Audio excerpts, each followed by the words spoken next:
Hi hello నమస్తే welcome to scene updates.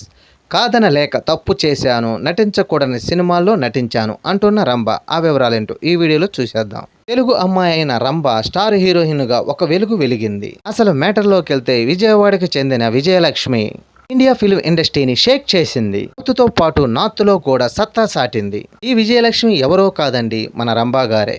సినిమాల్లోకి వచ్చాక ఆమె రంభగా పేరు మార్చుకుంది. 1992లో ఆమె సిల్వర్ స్క్రీన్ కి పరిచయం అయ్యింది. దర్శకుడు వివివి సత్యనారాయణ దర్శకత్వంలో తెరకెక్కిన ఆ ఒకటి అడక్కు ఆమెకి డెబ్యూ మూవీ. అల్లుడా మజాక, బొంబాయి ప్రియుడు, హిట్లరు, బావగారు బాగున్నారా ఇలాంటి చిత్రాలతో రంభ గారు స్టార్ హీరోయిన్ గా హోదా పొందింది. చిరంజీవి గారు, బాలకృష్ణ, వెంకటేష్, రజనీకాంత్తో టాప్ స్టార్తో ఆమె జంట కట్టింది.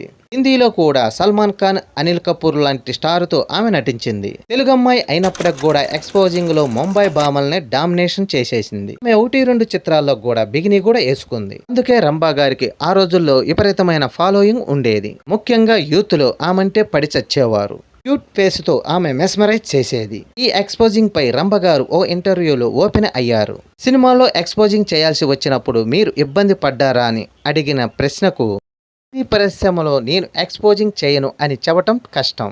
ఏ ప్రాజెక్ట్ చేసినా ఎవరొకరు తెలిసిన వాళ్ళు ఉంటారు. అయితే కొన్నిసార్లు నో చెప్పాను. అందుకే మంచి ప్రాజెక్టులు చేశాను.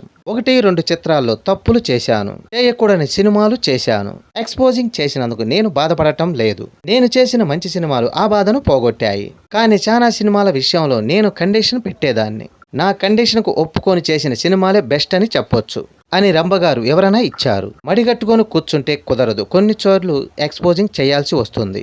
రంభ గారు చెప్పగానే చెప్పారు. రంభ గారు 2010లో శ్రీలంక మూలాలు కలిగిన బిజినెస్ మ్యాన్ ని వివాహం చేసుకున్నారు. అనంతరం కెనడాలో స్థిరపడ్డారు. వాళ్ళకు 3 సంతానం. వివాహ అనంతరం రంభ గారు సిల్వర్ స్క్రీన్ కి దూరంగా ఉంటున్నారు. సోషల్ మీడియాలో రంభ గారు యాక్టివ్ గా ఉంటూ తమ ఫ్యామిలీ విషయాలు పంచుకుంటున్నారు. ఈ వీడియో నచ్చితే లైక్ చేయండి, షేర్ చేయండి, ప్లీజ్ సబ్స్క్రైబ్ చేయండి.